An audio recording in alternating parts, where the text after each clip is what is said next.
বিদেশে মুরগির ফার্ম করে তাক লাগিয়ে দিয়েছেন এক কলেজ শিক্ষার্থী। বেকারত্ব দূর করার পাশাপাশি এখান থেকেই বছরে আয় করছেন ৫ লাখ টাকা। এমন উদ্যোক্তাকে সকল ধরনের সহযোগিতার আশ্বাস দিয়েছে জেলা প্রশাসন। টিনের তৈরি ছোট একটি মুরগির ফার্ম, যার মধ্যে থাকা আলাদা আলাদা সেটে রয়েছে সিল্কি, হামবার্গ, সিলভার, ব্রাহ্মা, কস্কো, ফাইটার, রিংনেক সহ প্রায় ২৫ প্রজাতির বিদেশি মুরগি, যার কোনোটির ওজন ৫ কেজি আবার কোনোটির ওজন ৫০০ গ্রাম।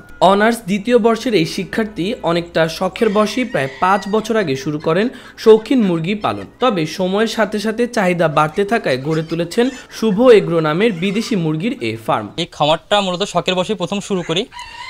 তারপরে যে চিন্তা করলাম যে পড়ালেখার পাশাপাশি যে বাড়তি কিছু ইনকাম হলো, নিজের পকেট খরচটা চললো এবং পরিবারকে কিছু সাপোর্ট দিতে পারলাম, এরকম চিন্তাধারা থেকেই খামারটা শুরু করছিলাম।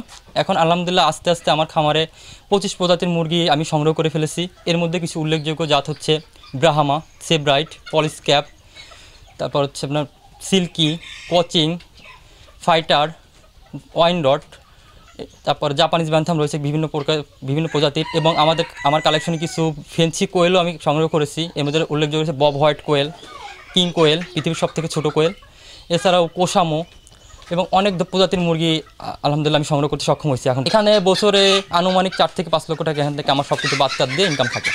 বিদেশি প্রজাতির এই মুরগির ফার্মটি গড়ে তুলেছেন বাগেরহাটের রামপাল উপজেলার মল্লিকের বেড় ইউনিয়নের বাসিন্দা ফয়সাল আহমেদ শুভ। বাবা সাইফুল ইসলামের কাছ থেকে মাত্র ৩,৪০০ টাকা নিয়ে শুরু করা এই ফার্ম থেকে বছরে শুভর আয় করেছেন ৫ লাখ টাকা। অনুপ্রাণিত হয়ে এলাকায় অনেক বেকার যুবক গড়ে তুলেছেন বিদেশি মুরগির ফার্ম। আমার ছেলে শুভ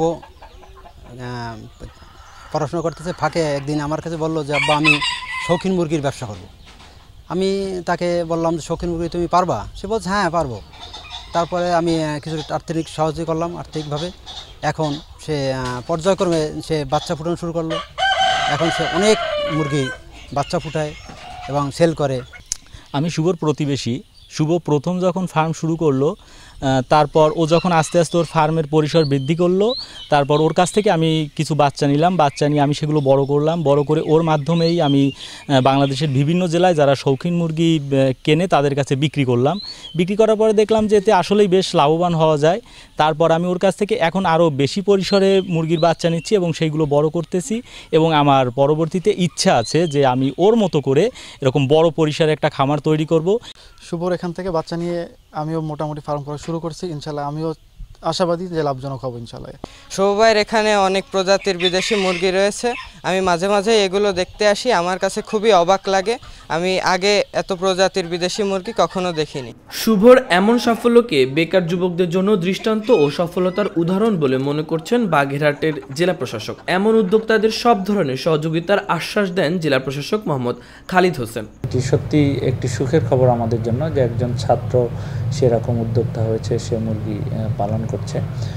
আমি সবাইকে অনুরোধ করব তার এই পথ অনুসরণ করার জন্য। একেবারে চাকরির পিছনে না ঘুরে তাকে দেখে উদ্বুদ্ধ হয়ে মানুষ চাকরি ছাড়াও যে নিজে ভালোভাবে স্বাবলম্বী হয়ে বাঁচতে পারে এটি শেখার জন্য।